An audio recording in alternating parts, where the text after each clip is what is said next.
Good afternoon. How are you, Francine? Good, how are you? So today we've got Francine Chaper. Did I pronounce that right? Yeah, Schapper. Yeah, that's right. Chaper, sorry. Originally from Switzerland, been in Melbourne for a very long time. She's been working for me for many years at Melbourne Photography Tours. An excellent photographer. Does a lot of people photography, environmental portraits, anything that has to do with movement, especially when there's movement to do with martial arts. She'll talk to you a little bit more about her personal project in her 5 favorite photos. Take it away, Francine. All right, so today I want to show you some photos out of a project that I worked on. So as a background, I'm a martial artist. I've been doing martial arts for 20 years. I did 9 years of karate, a few years of Kung Fu, well, no, actually about 9 years of Kung Fu. I'm doing Silat with my partner. I've done Brazilian Jiu-Jitsu. So it's my background. It's what I love doing besides being a photographer.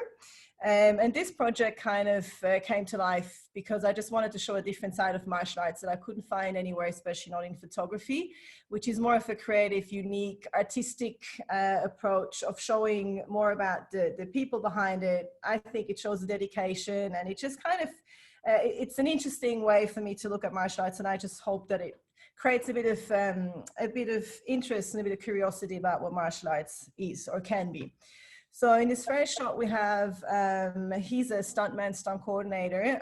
His first martial art is, or predominant martial art is capoeira, which is a Brazilian martial art. It's very playful, very, very athletic. It's almost like gymnastics. And so he just needed a scene, you know, to be able to just unfold what he could do. So I pick a location, I have practitioners, and then I just kind of mix and match them. And this shot worked really well because it's a quite simple background, just with him doing what he does best in the foreground. And obviously this is just one movement, frozen mid-action, and worked out really, really well. So I love that shot for the dynamic of it. The second one is my partner, Doug. As I said, we run a martial arts school downstairs from my studio with a style called Silat, which is from Southeast Asia. So I tried to replicate a bit of, you know, that Malaysian, Indonesian jungle feel a little bit, just kind of working with what's there. As you can see, I like to put the person within a scene, so it kind of tells a story rather than just focuses on the martial art or whatever movement they're doing. In terms of lighting, this is natural light, a little bit gloomy. I quite like that it kind of really works with this martial art because it's a combative, kind of a brutal martial art, but also very beautiful in terms of looking like Indonesian dancing almost. That's him again. As you can see, the hand movements kind of work really well with the tree in the background. Often it's something I only notice when I look at the photos when I get it back, or when I look at my photos when I'm back home. I'm a very intuitive photographer, so I just kind of focus on the action of what the person is doing, but somehow the framing works really beautifully as well.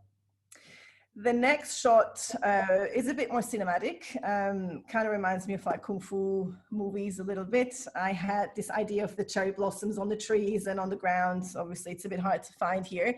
So I kind of replicated that with these, the red leaves. We found a Kung Fu, well, he's a Tai Chi Qigong master from Melbourne. And he was just there doing his thing, doing his form. I did have a light source, like an off-camera strobe, but the sun decided to come out, and we had this beautiful lighting coming through the trees, which was perfect for the shot. So I was really happy with that.